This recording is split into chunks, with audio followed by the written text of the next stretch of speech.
Have you heard of that? May information po ba kayo about it? Lagi na lang. Lagi na lang, pero ngayon kasi, hindi namin maintindihan ang liwa-liwanag na napakaraming kontraktor sa Congress, napag-utusan ng speaker nila.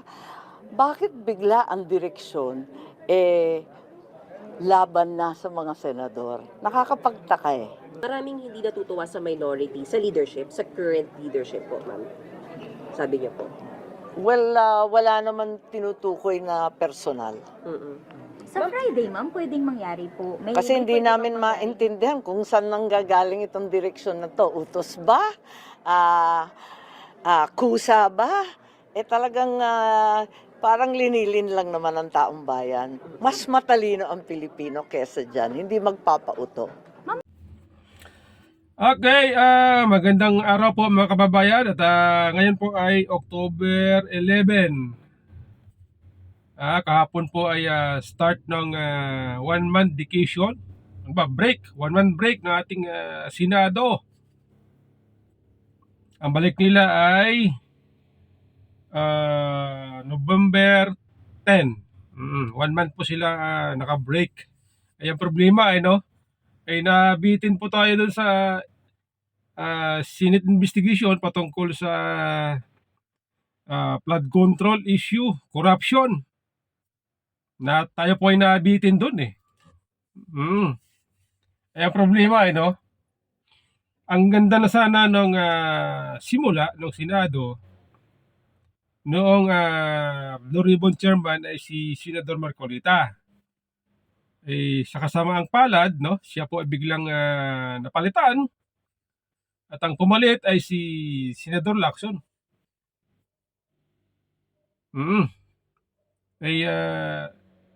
Nung si Lacson ang nagsimula o ang nag-take over ng Blue Ribbon, marami nagsasabi na magiging maganda raw ang takbo ng investigasyon ng Blue Ribbon Committee ng Senado.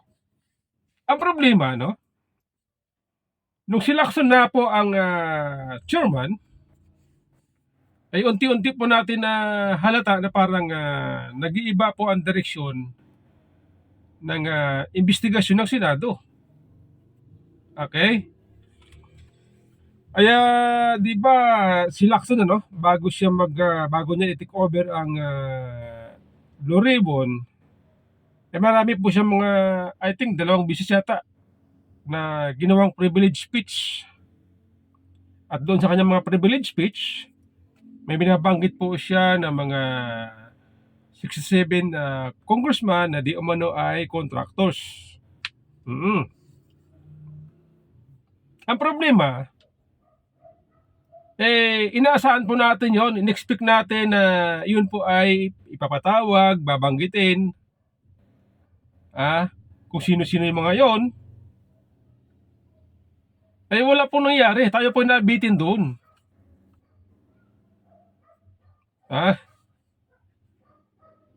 Kaya, parang nagmukha lang tayong mga mangmang o mga ingot doon sa isinagawang investigasyon ni Ping Lacson. Okay?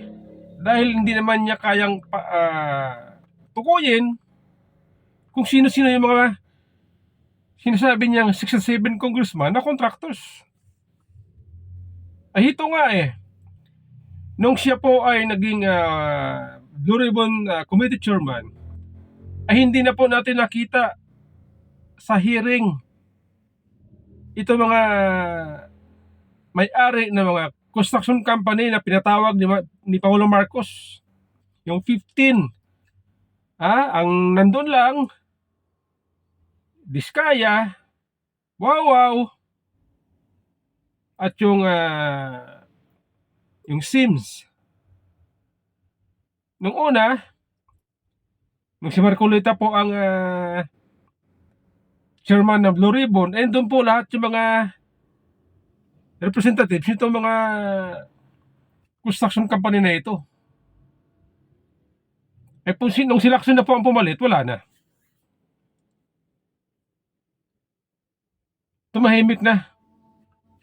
Nakapokus na sila kay Diskaya, kay Wawaw, sa mga engineers ng DPWH, nandun na lang. Yung mga congressman na binanggit ni Diskaya doon sa kanyang affidavit, wala na. Kaya tayo po naabitin. Tayo po ay nagdududa kung bakit. Okay? Alam po ninyo mga kababayan na tayo po nagtaka kung bakit biglang na palitan sa Marcolita. Itong mga senador naman, bakit sila pumayag, no? Napalitan sa Marcolita. At tulad niya ngayon, si Ping Lacson nag-resign bilang Blue Ribbon Committee. Ang problema, wala ngayon na namumuno sa Blue Ribbon. Si Erwin Tulfo, acting. Di ba? Okay na sana yan sa Marcolita. Okay na sana. Dahil dito sa mga kapwa niya senador, ito ngayon. Kaya, kayo dyan sa Senado na bumoto para mapatalsik si Escudero, para mapalitan si Marcolita, kayo ay may kasalanan. Kung bakit nagkagulo ngayon sa Senado, dahil hinayaan ninyo Kayo na lang sana ang pag-asa ng tao, ng mga Pilipino. Kayo na lang sana ang inasahan ng mga Pilipino. Dahil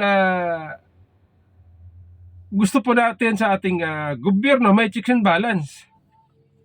Ang House kakampi ng Pangulo,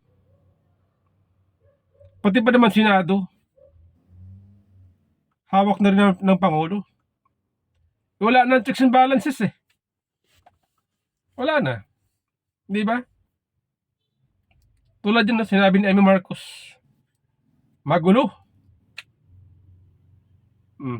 Sino nagpagulo? Di mga senador din. Di ba?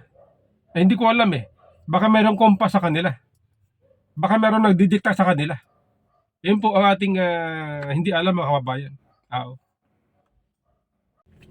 May nagsasabi na mas magaling daw na investigador si Lacson. Ang problema Ang problema kasi, dahil nga itong Senado, ang Blue Ribbon, ang kanilang ginagawang investigasyon, hearing, ay for in age of legislation. Hindi naman for prosecution. Okay? Kinumpara po natin ang pag-handle ng isang abogado ni Marcolita at ni Lacson. Ang kay Lacson ay investigasyon na parang pulis. Palibasa dating pulis si Lacson, kaya ang kanyang alam, investigasyong pulis. Si Marcolita, lawyer, siyempre, siya po ay nakaangkla sa saligang batas. Kung ano yung batas, doon siya. Ang problema, mga kababayan, maraming nagsasabi na mahina daw si Marcolita, hindi raw marunong. Ang gusto yata nila, katulad ng investigasyon na ginagawa dyan sa Quadcom, na kung duro-duruin yung mga resource person, ganon-ganon na lang. Hindi ganyan si Marcolita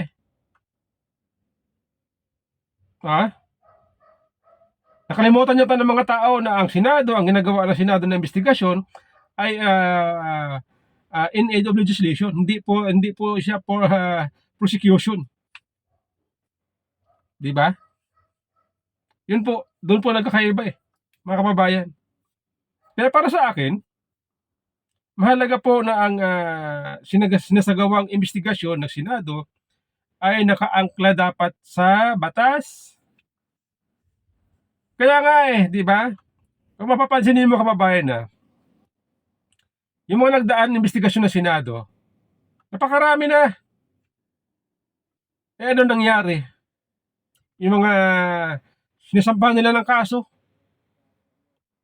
nakakalaya din eh. Wala. Iilan lang ba? Napulis? Napulis lang? Ang tanging nakakulong ngayon ay yung iba. Hindi lang yun, marami pa. Nakakalaya eh. Eh paano kasi? Hindi po nakaangkla sa saligang batas ang ginagawang investigasyon ng iba. Di ba? Eh yun nga lang eh. Merong abogado o may senador hindi actually hindi abogado, no?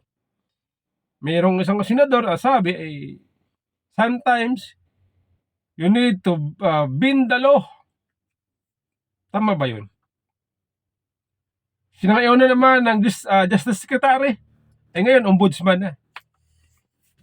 Di ba? Kaya napakahirap po mga kababayan na sa ngayon, no? Napakalaking pera po ang nawala sa ating kabanang bayan. Ang problema, hindi pa tayo umaasa na mapapanagot itong mga pasimuno sa korupsyon ito sapagkat kitang-kita po natin na sila po ay nagtatakipan. Katulad yan, no? Yung appointment ni Boying. Aasa ba tayo na may mapapanagot sila? Wala. Wala po tayo inaasahan na mapapanagot itong gobyernong ito sa pasimuno ng nakawan sa flood control sa kabanang bayan, mga kababayan.